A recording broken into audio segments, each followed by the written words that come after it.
فأعوذ بالله من الشيطان الرجيم بسم الله الرحمن الرحيم إن عدة الشهور عند الله 12 شهرا في كتاب الله يوم خلق السماوات والأرض منها 4 حرم.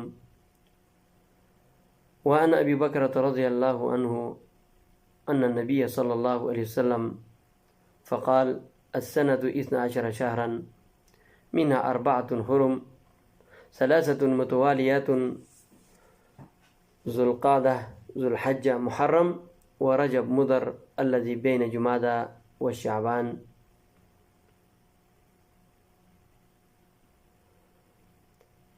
رواہ ابو داود و صحیح الالبانی. سامعین محترم، اللہ تبارک و تعالیٰ نے بعض مہینوں کو بعض مہینوں پر، بعض دنوں کو بعض دنوں پر، بعض ساعات کو بعض گھنٹوں کو بعض گھنٹوں پر فضیلت دی، اور یہ مہینہ بھی ان مہینوں میں شامل ہے جسے اللہ تعالیٰ نے محرم قرار دیا. اگرچہ اللہ تعالیٰ نے صراحت نہیں کی، اس مہینے کا نام نہیں لیا، لیکن اللہ کے پیارے نبی علیہ الصلاۃ والسلام سے اس مہینے کے محرم ہونا ثابت ہے. اللہ تبارک و تعالیٰ فرماتے ہیں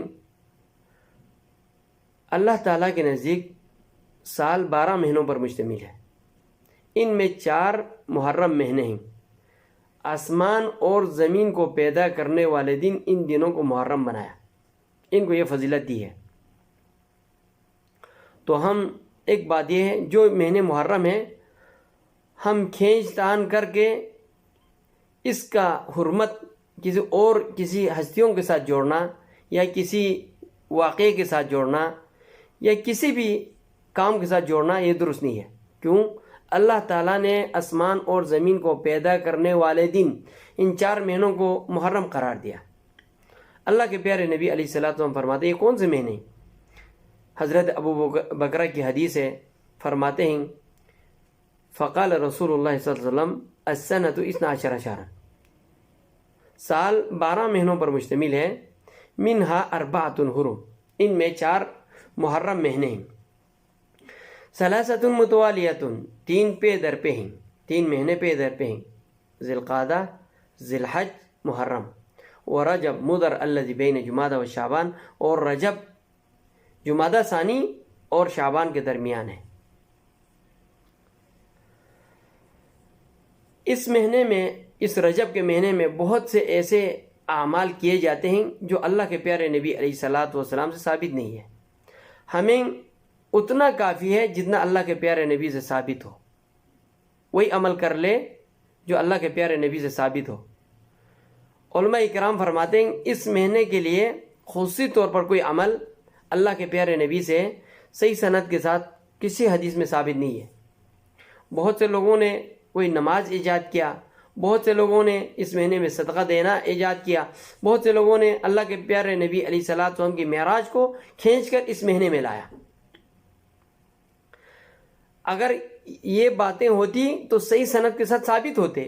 جیسے باقی مہینوں کے لیے، محرم کے لیے، ذی الحجہ کے لیے، دیکھو ذی الحجہ کا جو پہلے 10 دن کا روزہ ہے اللہ کے پیارے نبی سے ثابت ہے.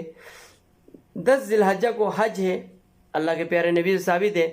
10 ذی الحجہ کو عید ہے، اللہ کے پیارے نبی سے ثابت ہے. اور اسی طرح باقی مہینوں میں بھی رمضان مبارک کا روزہ اللہ کے پیارے نبی سے ثابت ہے، اللہ نے فرض قرار دیا. اور اس میں جو راتیں ہیں، قیام اللیل ہے، تراویح ہے، ذکر و اذکار ہے، جو اعمال اللہ نے سنت قرار دیا اللہ کے پیارے نبی نے بتا دیا. اور خصوصاً اس مہینے میں، یہ بھی محرم مہینہ ہے، اور ذی القعدہ وہ بھی محرم مہینے، لیکن ان میں کوئی خاص عمل یعنی نماز کی صورت میں، روزے کی صورت میں، کسی بھی صورت میں اللہ کے پیارے نبی سے کوئی صحیح سند کے ساتھ ثابت نہیں ہے. ہاں اگر آپ جو سابقہ جو اللہ کے پیارے نبی کی متواتر سنتیں ہیں وہ کرنا چاہیں تو اللہ تبارک و تعالیٰ آپ کے اخلاص کے مطابق بڑا چڑھا کر اجر دے سکتا ہے. تہجد ہے، رات کی نمازیں ہیں، آپ اس مہینے میں اہتمام کے ساتھ پڑھ لیں. خمیس اور یوم الاثنین کا روزہ ہے، اثنین خمیس کا روزہ، پیر اور جمعرات کا روزہ ہے، اللہ کے پیارے نبی متواتر طور پر رکھتے تھے. رجب میں بھی اہتمام کے ساتھ رکھ لے، اللہ اجر دے گا، بڑا چڑھا کر دے گا. اور ایام 20 ہے، مہینے کے 3 دن، اسلامی مہینے کے 3 دن، 13، 14، 15 تاریخ کو روزہ رکھنا، یہ اللہ کے پیارے نبی سے ثابت ہے. اور ذکر و اذکار کرنا، قرآن پاک کی تلاوت کرنا، نماز کو باجماعت ادا کرنا، سنتوں کا اہتمام کرنا، دیکھو باقی مہینوں سے اس مہینے میں فرق کر کے پڑھنا یہ باعث اجر ہے. لیکن ایسا عمل جو اللہ کے پیارے نبی سے ثابت نہیں ہے وہ ہم کر لیں اور اس کو سنت کا نام دے دے تو اس کو اسلامی شریعت اسلامی میں اس کو بدعت کہا جاتا ہے.